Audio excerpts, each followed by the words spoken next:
I want to share with you a really great overnight oats recipe. One of the reasons I like overnight oats, which means you make it kind of like chia pudding and then you soak it overnight, it makes the oats more digestible, helps break them down so they're not so hard on our stomach. I know some people's stomach gets upset when they eat oats, so this recipe will help with that. Plus, it's a great meal prep recipe because you can make it ahead of time and eat on it for several mornings. First up, we're going to start off with some rolled oats. Then we're going to add some ground flax and some cinnamon. Then we're going to add in some non-dairy unflavored yogurt along with some maple syrup for sweetness.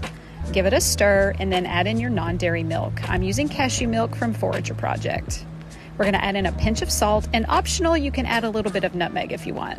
Give it a good stir, and you're just going to cover it and let it chill overnight and let it set. It's going to have an oatmeal consistency the next day. Then you just scoop it up into individual serving bowls and top it with anything you want. Sometimes I do honey, sometimes I do slivered almonds, bananas. Today, I'm just going to do cinnamon. Like and follow for more healthy eating and cooking tips.